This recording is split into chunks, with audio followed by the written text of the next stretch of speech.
मैंने हिंदुस्तान के 29 राज्यों में से 70 राज्य घूम चुका हूँ। आज हर राज्य में मोदी जी का वो क्रेज है, पूरे वर्ल्ड में मोदी जी जाते हैं, हर जगह उनको वहां के अंतर्राष्ट्रीय सम्मान से संबोधित किया जाता है। आज कुछ चंद लोग यहाँ आके सीपी में अपनी राजनीति रोटियां सेकने के लिए मोदी जी को गाली देते हैं, उनके खिलाफ। वो व्यक्ति ऐसा है ना, वो परिवार के लिए जीता है, सिर्फ वो देश के लिए जीता है। उसका एक ही सोच है कि मरूंगा तो देश के लिए, जीऊंगा तो देश के लिए। मैं इन भाई से पूछना चाहता हूँ, इनको दिक्कत क्या है? उसके बाद समस्याएं आने लगी। आप उधर बात काफी देर से सुन रहा हूँ। एक मिनट, आप कह रहे हैं लॉ कब से बनाया गया? आप बताइए पहले लॉ है क्या? आप पहले बताइए लॉ है क्या? आप पहले बताइए लॉ है क्या? पहले बताइए लॉ है क्या? कुछ समस्या है, जैसे आज के 2-3 मुद्दे उठे हैं। वहाँ पे रिपब्लिक भारत का था, यहाँ पे न्यूज 18 का था। वहाँ का मुद्दा अलग था, यहाँ का मुद्दा अलग था। मुद्दे में ये बात उठी कि हमारे सेना प्रमुख ने ये बात कही कि सेना तैयार है, सिर्फ सरकार के एक्शन लेने की देर है। अब मैं कुछ उदाहरण देना चाहता हूं। 1948 में जब पाकिस्तान ने हमारे देश पर आक्रमण किया, सरकार किसकी थी? पीओके उनके कब्जे में गया, कांग्रेस की सरकार थी। उदाहरण नंबर 1। उदाहरण नंबर 2, 1962 में चीन ने हमारे देश पर आक्रमण किया, सरकार किसकी थी? कांग्रेस की थी। अक्साई चीन उनके कब्जे में चला गया। ये कांग्रेस की ही देन है। और पीछे जाऊं, जो आज हमारे माननीय अमित शाह जी गृह मंत्री ने कहा अखंड भारत अटल भारत, उनके लिए हम जानते। तो 1837 में अफगानिस्तान हमारे देश से अलग हुआ। ये भारत बहुत अखंड था। बर्मा, म्यांमार, तिब्बत, ये सारे हमारे देश के हिस्से हैं। लेकिन हम उस टाइम पे अंग्रेजों का शासन था। हम 1947 के बाद की बात करेंगे। 1948 में कांग्रेस की देन से पीओके बना। 1962 में कांग्रेस की वजह से अक्साई चीन बना, जिस पे चीन का कब्जा है। अरे पिछली सरकारों ने नियम और कानून तो बनाए, उसमें अस्थायी प्रावधान लगाया। और हमारे माननीय प्रधानमंत्री मोदी जी ने कहा पिछले पखवाड़े में कि भारत में अस्थायी प्रावधान के लिए कोई जगह नहीं है। तो उसमें उन्होंने गलत क्या कहा? अब कुछ हमें जितना डर बाहरी शत्रुओं से नहीं है, जितने हमारे देश में खास तौर से ये कांग्रेस ही है ना, डिवाइडेड रूल, जो अंग्रेजों की फूट थी कि फूट डालो राजनीति करो। तो मैम ये वो है कि इनके पेट में जब ही मरोड़ उठती है जब कोई राष्ट्रवाद का या कोई अच्छा मुद्दा उठता है। मोदी जी ने अगर कश्मीर से 370-35 हटाया तो क्या दर्द हुआ? सबसे ज्यादा दर्द गुलाम नबी को होगा। आजाद शब्द नहीं जोड़ूंगा, क्योंकि गुलाम जो होते हैं उनको आजाद नहीं बोला जाता है। कश्मीर में सिर्फ 3 परिवारों की, गुलाम नबी, महबूबा मुफ्ती और उमर अब्दुल्ला, मैं उनके ही लड़के हैं वो, ठीक है। मैं वहां घूम के आया हूं, जो वहां के शोपिया अनंतनाग सबसे खतरनाक क्षेत्र है। 5 तारीख को हमारे यहाँ से ये दफाएं हटाई थी, 7 तारीख को श्रीनगर के लाल चौक पर तिरंगा फहरा के आया हूँ। हमें लोग सोचते हैं गमछा डाल के घूमता हूँ, साधारण व्यक्ति हूँ। मैंने हिंदुस्तान के 29 राज्यों में से 70 राज्य घूम चुका हूँ। आज हर राज्य में मोदी जी का वो क्रेज है, पूरे वर्ल्ड में मोदी जी जाते हैं, हर जगह उनको वहां के अंतर्राष्ट्रीय सम्मान से संबोधित किया जाता है। आज कुछ चंद लोग यहाँ आके सीपी में अपनी राजनीति रोटियां सेकने के लिए मोदी जी को गाली देते हैं, उनके खिलाफ। वो व्यक्ति ऐसा है ना, वो परिवार के लिए जीता है, सिर्फ वो देश के लिए जीता है। उसका एक ही सोच है कि मरूंगा तो देश के लिए, जीऊंगा तो देश के लिए। मैं इन भाई से पूछना चाहता हूं, इनको दिक्कत क्या है? 370 हटा, दिक्कत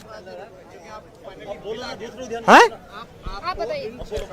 35 हटने से इनको क्या? अब जब बात होती है, अभी परसों के बयान में पाकिस्तान के विदेश मंत्री महमूद कुरैशी ने भी, अभी तक पाकिस्तान बोलता था भारत अधिकृत कश्मीर, परसों उनके बयान में एक बहुत बड़ा मोटिव आया जब उन्होंने देख लिया संयुक्त राष्ट्र यूएस में हर जगह से पिट गए, पाक के नापाक इरादे सबने दुनिया ने जान लिए। तो उनके मुंह से निकला कि भारत अपने राज्य कश्मीर में लोगों को डरा धमका रहा है। मैं ये बोलना चाहता हूं, पीओके में इमरान खान, कल उन्होंने ऐलान किया है कि सबसे बड़ा जन आंदोलन करेंगे, जबकि पीओके में इमरान खान के खिलाफ ही रैलियां निकल रही हैं। पीओके खूब चाहता है कि हमारा भारत में संबंध हो जाए, और कुछ लोग यहाँ आके सबसे पहले मैं मोदी जी से आपके चैनल के माध्यम से ये रिक्वेस्ट करना चाहता हूं कि बाहर से तो लड़ना बाद में है, पहले हमें देश के गद्दारों को समझना है। और एक उदाहरण और देता हूं मैं, चीन ने जब देखा 2014 में मोदी जी का क्रेज हो रहा, मोदी जी छा गए पूरे वर्ल्ड में, तो उसने कुछ महीने पहले हमारे माननीय दिवंगत स्वर्गीय श्री मनोहर लाल पारिकर जी हमारे उस टाइम पर रक्षा मंत्री थे, डोकलाम में चीन ने हस्तक्षेप किया। फोटो आएगी नहीं आएगी डोकलाम में, तो वहां उनको क्या जवाब दिया गया था? ये 1962 का भारत नहीं है, क्या आप आओगे हम आपको पूजा करेंगे। ये 2014 का भारत है, घुसोगे तो मारे जाओगे। तो डोकलाम ने मैम दुनिया ने देखा, चाइना ड्रैगन जिसको बोलते हैं वो बैक हुआ, गो टू द बैक। और 1948 में अगर नेहरू ने हमारी आर्मी को नहीं रोका होता, हमारी आर्मी ना कमजोर थी, ना है, ना रहेगी, तो पीओके कभी भी पाकिस्तान के कब्जे में नहीं आता। ये नेहरू की ये देन है। आप क्वेश्चन पूछो, मैं हर क्वेश्चन का जवाब दूंगा। ऐसे लोग, पता है इनकी विचारधारा क्या है, ये वामपंथी विचारधाराओं से प्रेरित है, इनका देश से कोई लेना देना नहीं है, इनको सिर्फ अपनी राजनीतिक रोटियां सेकनी है। हिंदू मरे या मुसलमान, हमें तो हत्या से काम। मैं पहले तो पाकिस्तान की चलो मैं बात नहीं करता, वो दो कौड़ी का देश अनपढ़ तो उनके पास है, उनका हम बात करते हैं, ठीक है। हाँ हाँ जी ठीक है। और बाद में मैं इनसे वो भी पूछूंगा जो इन्होंने कहा ना कि लॉ कब बनी, ये वो भी बात पूछूंगा मैं इनसे। इन्होंने कहा 1948 की बात की इन्होंने, ठीक है। 1948 पर अमित शाह जी ने जो सबसे बड़ा झूठ बोला पार्लियामेंट में, उन्होंने कहा कि जम्मू कश्मीर को किसने डील किया था। उन्होंने कहा कि वो डील किया था नेहरू जी ने। आप यूट्यूब पर वीडियो निकाल लेना, जम्मू कश्मीर को जिसने डील किया था वो था सरदार पटेल जी। और मैं नहीं कहता, सरदार पटेल जी बहुत बड़े नेता थे, ठीक है। लेकिन अगर हम बात करते कि कश्मीर में क्या हुआ, ये वो हो गया,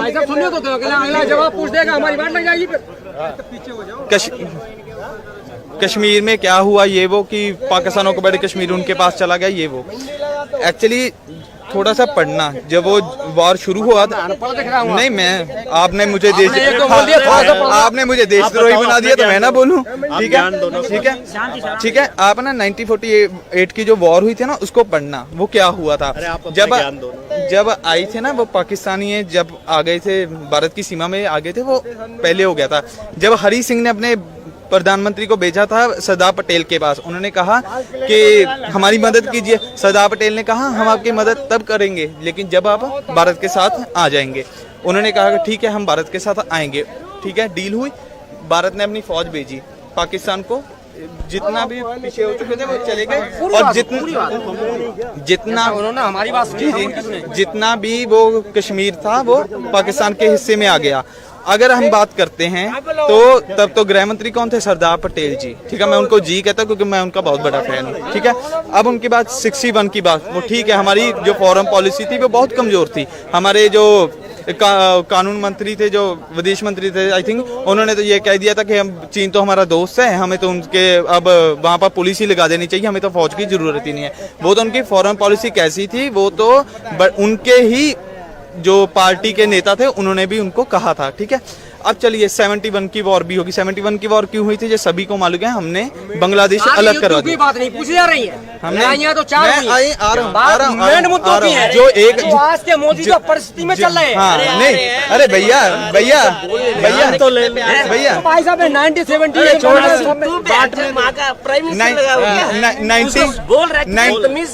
अगले सुन रहे हैं, वो बोलेंगे ना, वो करेंगे, ठीक है। 1948 से मैडम इन्होंने शुरू किया था। क्यों कर दी? आइए ठीक है। 71 की बार हो गई, चलो ठीक है, हमने बांग्लादेश को अलग करवा दिया, ठीक है, वो हो गया। अब आता हूँ एक जंग जो इन्होंने छोड़ दी, एक जंग जो इन्होंने छोड़ दी। वो जंग कब हुई थी, वो जंग किसकी कब हुई थी? वो जंग हुई थी 99 में, जब प्रधानमंत्री कौन थे? बीजेपी के अटल बिहारी वाजपेयी जी, ठीक है। 99 में वो वॉर हुई। उसके बाद आप बताइए, वो बीजेपी तब तो बहुत, अटल जी तो बहुत बड़े नेता थे, ठीक है। 1999 में जो वॉर हुई, कारगिल की वॉर हो गई, उनकी फॉरेन पॉलिसी कैसी थी, ठीक है। उसके बाद पार्लियामेंट पे अटैक हो गया, आप आतंकवादियों को छोड़ भी रहे हो। प्लेन हाईजैक हो गया, किनकी सरकार थी? बीजेपी की सरकार थी, सही कहा ठीक है, ठीक है। वेट पहले उसका ज्ञान इनसे पूछो, भाई साहब चेहरे को नहीं पकड़ोगे आप, 3 बार हो गया, आप चेहरे नहीं पकड़ोगे। ज्ञान तो पूरा हो जाए। जैसे हमारे अभी छोटे भाई ने ये कहा कि 1999 में अटल जी की सरकार थी, उसको छोड़ा इसको छोड़ा, उस टाइम पे ये विधेयक क्यों नहीं लाए गए? उस टाइम पे एक प्रॉब्लम सी थी। होता क्या है ना, हमारे यहाँ कानून व्यवस्था 2 प्रणाली में बांटी गई है, न्यायपालिका और कार्यपालिका। सुने दो, हाँ इनके अलग अलग प्रावधान है। न्यायपालिका अपना काम करती है और कार्यपालिका अपना। कार्यपालिका का मतलब होता है संसद। संसद में कानून बनाए जाते हैं और न्यायपालिका उन पे अमल करती है। अब मैं भाई को उदाहरण देता हूं, इन्होंने 1999 अटल बिहारी जी के टाइम का उदाहरण दिया, तो उस टाइम पे उनके पास मजबूरी पता क्या थी? वो नरेंद्र मोदी से ज्यादा बड़े देशभक्त थे। मैं एक बात उदाहरण दूं, जिसको बुरा लगे भला ही लगे, उनके पास मजबूरी पता क्या थी? उनके पास अल्पमत की सरकार थी। ये आई, और कांग्रेस भाई साहब प्लीज भाई, मनमोहन सिंह पे भी अल्पमत की सरकार थी। भाई साहब उनके पास अल्पमत की सरकार थी। और तो और अभी 2014 में जब मोदी जी ने पूर्ण बहुमत की सरकार बनाई, तब भी उनके पास मजबूर थी। लोग ये कहते थे, मोदी जी कहते थे 56 इंच का सीना चौकीदार, कुछ लोगों ने ट्रेंड बार उड़ाया, चौकीदार सो रहा है, 56 इंच का सीना कहाँ है? मजबूरी कहाँ थी पता है मैम? मैं बताता हूँ आपको। उसका रीजनल क्या होता है कि जब कोई भी विधेयक लोकसभा में लाया जाता है, भले ही आपकी सरकार पूर्ण हो, लोकसभा से तो आप पारित करवा लोगे, लेकिन राज्यसभा में एक कांग्रेसी फंसा देते थे। उसका रीजनल ये था कि 1947 से लेके 2018 तक, 2018 तक कांग्रेसियों का ही कब्जा राज्यसभा में था। अब आने वाले चंद दिनों में वहां भी बीजेपी का बहुमत आने वाला है। और तो और भाई साहब, और तो और मैं आपको बहुत बड़ी बात बताता हूं, अमेठी जो गांधी परिवार की पैतृक राजनीति की भूमि रही है, वहां के बहुत बड़े राजा महाराजा संजय सिंह, उनकी पत्नी रानी अमृता सिंह, दोनों बीजेपी की सदस्यता ग्रहण कर चुकी हैं, क्योंकि उन्होंने भी एक्सेप्ट कर लिया है कि कांग्रेस अपनी विचारधाराओं से भटक चुकी है। और आपको 15 दिन पहले की बात बताता हूं, हरियाणा में आने वाले चंद दिनों में चुनाव का बिगुल बजने वाला है और भूपेंद्र सिंह हुड्डा ने 370-35A का खुल के समर्थन किया। उन्होंने ये कहा था कांग्रेस अपनी विचारधारा से भटक चुकी है, मैं अपनी अलग पार्टी बना लूंगा। तब उसमें पता है मैडम सोनिया जी ने जो कांग्रेस की बात का तो जवाब, भैया बात तो सुनो, मुद्दे जब चलते हैं तो बात बहुत उठती है। मैडम एक मिनट आना मैडम, हाँ करो। मैं मगर मैं कोई गलत बोल रहा हूँ तो आप बोल दो, मैं गो टू द फैक्ट। वो जो आतंकवादी हाईजैक करके भेजा था, उसकी बात का जवाब दे। हाँ उसकी हाईजैक पता है उसके ऊपर प्रेशर किसने डाला था? आपने अभी 5:30 बजे प्रतीक जी भैया जी का शो देखा? उदाहरण देता हूँ आपको भैया, उस टाइम पे एक मिनट इसका रियल आंसर बता दो सर को। एक मिनट रियल आंसर बता दो भाई साहब। अगर आज के डेट में भी ना कोई अगर हाईजैक अगर हो रहा है ना, वो दोनों गवर्नमेंट का कहीं ना कहीं एग्रीमेंट हो के ना छोड़ते हैं, ठीक है। तो उसी टाइम जो अपोजिशन भी था भाई कि अगर हाईजैक है सबका फैमिली है, तो इसमें आप सेंसलेस क्वेश्चन कैसे करते हो? मैं तो समझ नहीं पाता हूँ। किसका सेंसलेस? एक बात, अगर हाईजैक हो रहा है, किसका फैमिली है, सारा परिवार है, तो उस टाइम तो छोड़ना तो पड़ेगा। उस टाइम गवर्नमेंट को ब्लेम करना ये एक सेंसलेस क्वेश्चन है ना। उसी टाइम दोनों गवर्नमेंट का एग्रीमेंट बातचीत होके छोड़ते। भैया उस टाइम पे कांग्रेस ने दबाव बनाया था, कांग्रेस ने दबाव बनाया था, क्योंकि अटल जी की सरकार अल्पमत की सरकार थी। क्यों दे रहे हो? क्वेश्चन नंबर 2, अटल बिहारी जी ने जो कारगिल युद्ध लड़ा था, वो भैया कह रहे हैं कि उसमें आपने अंदर तक जाके कब्जा क्यों नहीं करा? हेलो आप जीत रहे थे तो आप एक मिनट मैं देता हूं, कब्जा क्यों नहीं करा? इसका जवाब दीजिए। अटल जी का सबसे, अटल जी आप इसका जवाब मैं दूंगा। आप लोग मेरा ताला लगाओगे?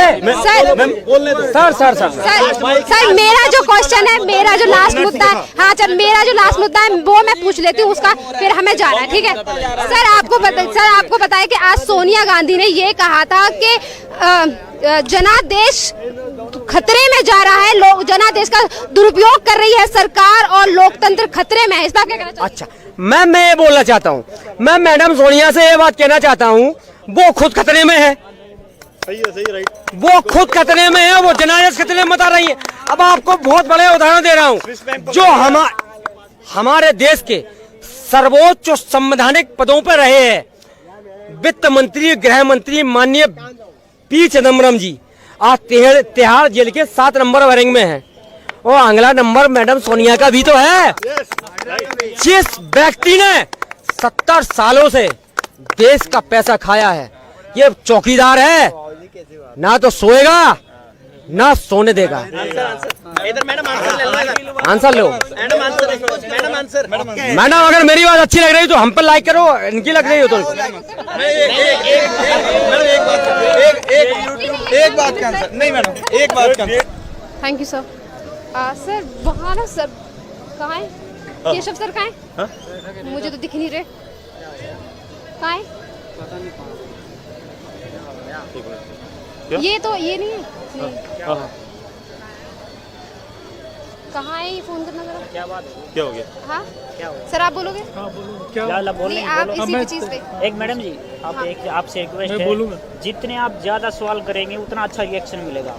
सवाल तो जितने लिमिटेड नहीं लिमिटेड तो होते हैं, लेकिन फिर भी हर मुद्दे में एक बीच में ऐसा सवाल भी आता है जिस पे हम बोल रहे हैं और उसका कोई फैक्ट नहीं है, तो उस पर आपको टोकना आपका बनता है।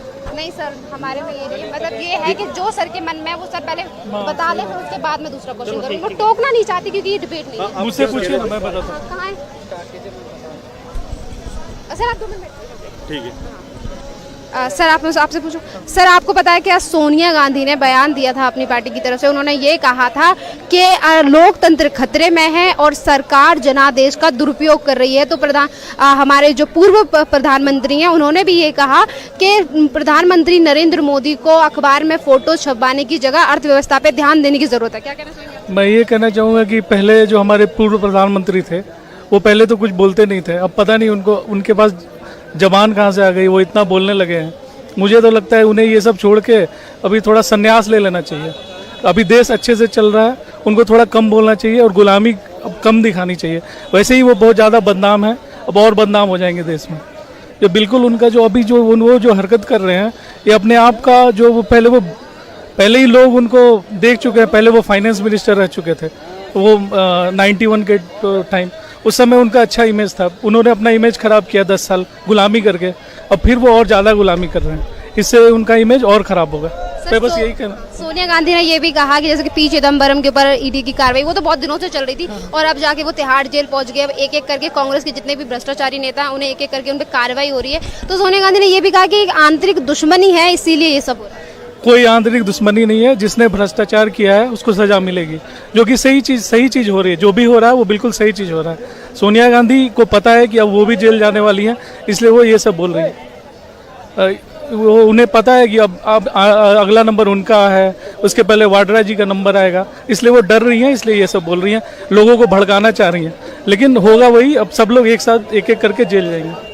सर एनआरसी को लेके ममता बनर्जी धरना दे रही है, मोर्चा निकाल रही है बीजेपी के खिलाफ, इस पर क्या कहना चाहिए? वो कुछ नहीं होगा ये मोर्चे से। मैं तो यही कहना चाहता हूँ कि एनआरसी बीजेपी जो भी कर रही है बिल्कुल सही कर रही है।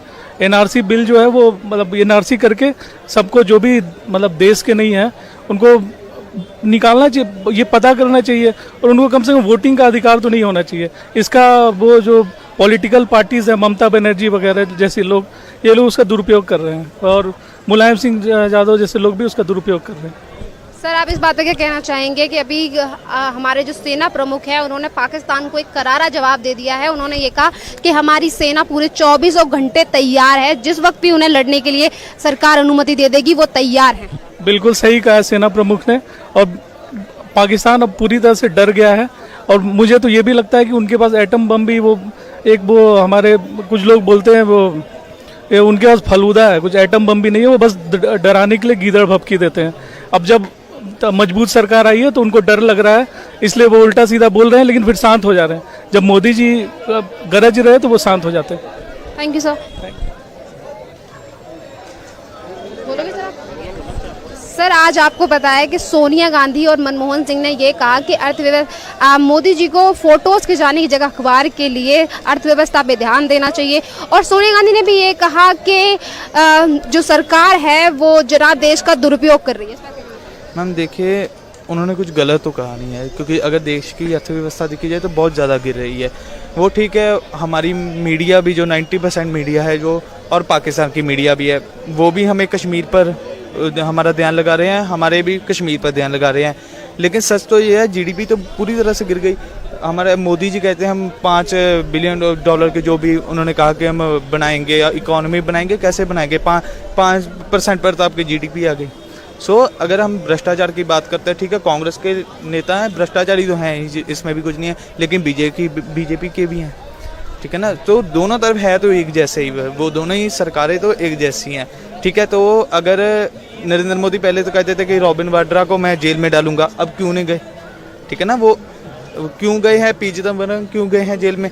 वो इसलिए गए हैं क्योंकि जब अमित शाह जेल में थे तो पी चिदम्बरम गृह मंत्री थे, ठीक है ना। तो ये बात छुपी हुई नहीं है, सभी को मालूम है। सेना प्रमुख ने ये कह दिया कि पाकिस्तान से लड़ने के लिए हमारी सेना 24 घंटे तैयार है, बस उन्हें एक आदेश की जरूरत है सरकार की तरफ से। जैसे कि पाकिस्तान को आपको पता है कि वहाँ से हमेशा धमकियाँ मिलती रहती हैं, इस पर आप क्या कहना चाहते हैं? हाँ देखिए, सेना का तो काम है लड़ना। वो तो जब भी हमारे सरकार जो है ऑर्डर देगी तो सेना तो लड़ेगी। सेना तो पहले भी लड़ती आई है और जंगे जीतती भी आई है। पाकिस्तान की रही बात, पाकिस्तान तो अपनी अवाम का पूरी तरह से अपना ध्यान भटका रहा है उनका, कि आप कश्मीर पर आ जाइए, लेकिन खाने के लिए तो उनके पास रोटी भी नहीं है, ठीक है ना। तो वो भी ध्यान भटका रहे हैं, ये भी ध्यान भटका रहे हैं। लेकिन आपको भी मालूम है, जंगे लड़ना आसान बात तो नहीं है, क्योंकि अगर देश ने 2 वर्ल्ड वार भी देखी हुई हैं, वो क्या हुआ था सभी को मालूम है, ठीक है ना। अगर उनके पास एटम बम है, हमारे पास भी है, ठीक है ना, तो तबाही तो एक जैसी होगी। सर एनआरसी पे क्या कहना चाहेंगे कि ममता बनर्जी इस चीज़ का विरोध कर रही हैं और वहाँ बंगाल में मोर्चा निकाल रही है इस चीज़ के खिलाफ? मैं एनआरसी अगर ठीक तरीके से होती तो ठीक था, लेकिन अगर आप देखा जाए तो हमारे पूर्व राष्ट्रपति का भी नाम आया उसमें। कई सेना के ऐसे लोग थे जो 97 की वॉर लड़े, 65 की वॉर लड़े, उनका नाम भी आ गया, ठीक है ना। तो वो देश के सिटीजन नहीं थे जो आपके लिए जंगे जीत कर आए थे, जो अपने जहाज़ों में बम फेंक कर आए थे, वो क्या इस देश के नहीं है? आप उनको नहीं मानेंगे सिटीजन, क्योंकि ठीक है वो। और उसमें क्यों मुसलमानों का ही नाम क्यों आ रहा है? उसमें किसी भी हिंदू का नाम क्यों नहीं आ रहा है? किसी भी सिख का नाम क्यों नहीं आ रहा है? ठीक है, सिख उस तरफ कम है, लेकिन फिर भी किसी का नाम क्यों नहीं आ रहा है, ठीक है ना। सो एक लगा लीजिए आप, धर्म को टारगेट किया जा रहा है या कुछ भी किया जा रहा है, और ज़्यादा से ज़्यादा ये है कि बंगाल में ममता बनर्जी की इमेज लो करने के लिए किया जा रहा है, ठीक है ना। तो जैसे पहले भाई ने कहा था कि ममता बनर्जी तो डायन है, ये बातें नहीं होती, क्योंकि विपक्ष है। अगर विपक्ष नहीं होगा तो डेमोक्रेसी का भी कोई मतलब नहीं रहेगा। डेमोक्रेसी भी तभी है अगर विपक्ष है, ठीक है ना। विपक्ष जब नहीं होता था तो फिर 1975 में क्या हुआ था सभी को मालूम है, जब इंदिरा गांधी ने जो किया था। तो ऐसा ही है, चलता है बस, ठीक है। देखो ये जो कह रही कि डायन है, हम क्यों कह रहे? क्योंकि उसका बगल में ना पड़ोसी में उड़ीसा है, बॉर्डर है, मुझे पता है क्या प्रॉब्लम वहीं पे हो रहा है, ठीक है। अब उसके पड़ोसी में उड़ीसा का सीएम नवीन पटनायक भी है, वहीं पे भी मुसलमान रहते हैं, पर कुछ ना लेबल है, लेबल से गिरते नहीं है। ये क्या है? क्यों डायन कहता हूँ? लोगों तो इस तरह, लोगों तो फांसी होना भी चाहिए। लोगों को वहीं पे हिंदू लोग को कितना अटैक हुआ है, हाँ। को अब कौन सा इसको जय श्री राम से, हिंदू लोग क्या जय श्री राम नहीं बोलेंगे क्या? मतलब और कुछ बोलेंगे, अपने भगवान का नाम नहीं लेंगे, ठीक है।